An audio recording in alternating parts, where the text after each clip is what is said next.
If you invest in yourself, nobody can take it away from you.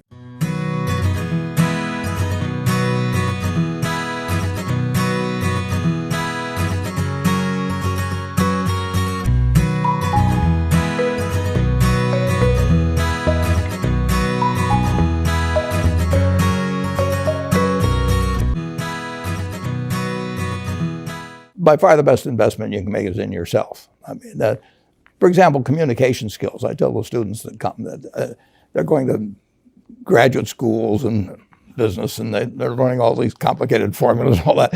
If they just learn to communicate better, and both in writing and in person, they increase their value at least 50%.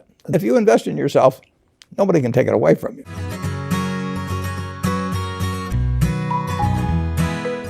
If I gave you a car, and it'd be the only car you get in the rest of your life, you'd take care of it like you can't believe. Any scratch, you'd fix that moment. You'd read the owner's manual. You'd keep a garage and do all these things. And you get exactly one mind and one body in this world. And you can't start taking care of it when you're 50. By that time, you'll have rusted out if you haven't done anything. So you should really make sure that you just remember that you just got one mind and body to get through life with and to do the most with it.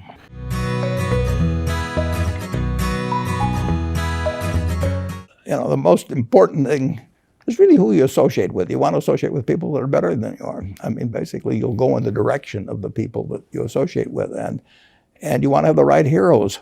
You want people, if you want to emulate somebody, you better pick very carefully who you want to emulate. And when, obviously, you can't pick your parents. They're going to have an enormous influence on you, but you don't get a choice on that. But you get choices as you go down the line.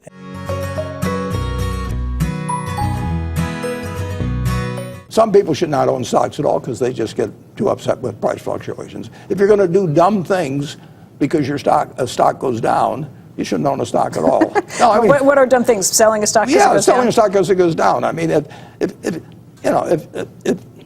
if you buy your house at $20,000 and somebody comes along next day and says, "I'll pay you 15," you don't sell it because the quote's 15. You look at the house or whatever it may be. But some people are not actually emotionally or psychologically fit to own stocks, but I think more of them would be if you get educated on what you're really buying, which is part of a business. And the longer you hold stocks, the less risky they become, whereas the longer the maturity of a bond, the more risky it becomes.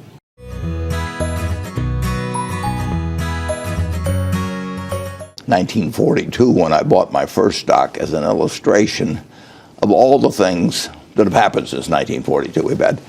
We've had 14 presidents, 7 Republicans, 7 Democrats. We've had world wars. We had 9/11. We had the Cuban Missile Crisis. We have all kinds of things. The best single thing you could have done on March 11th, 1942, when I bought my first stock, was just buy an index fund and never look at a headline, never think about stocks anymore. Just like you would do if you bought a farm. You just buy the farm and let the tenant farmer run it for you. And I pointed out that if you'd put $10,000 in an index fund that reinvested dividends, and I paused for a moment to let the audience try and guess how much it amounted to, and it would come to $51 million now. And the only thing you had to really believe in then is that America would win the war and that America would progress as it has ever since 1776, and that American business, if America moved forward, American business would move forward. You didn't have to worry about what stock to buy. You didn't have to worry what day to get in and out. You didn't know the Federal Reserve would exist, whatever it might be. And America works.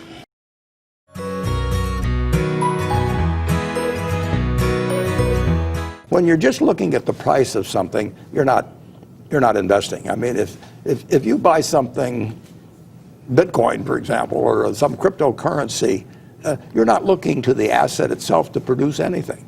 If you buy an apartment house, you're looking at how the apartment house does. If you buy a farm, you're looking at the farm does. If you buy a whole business, you're looking at how the business does. If you buy a part of a business, why shouldn't you look at how the business is going to do?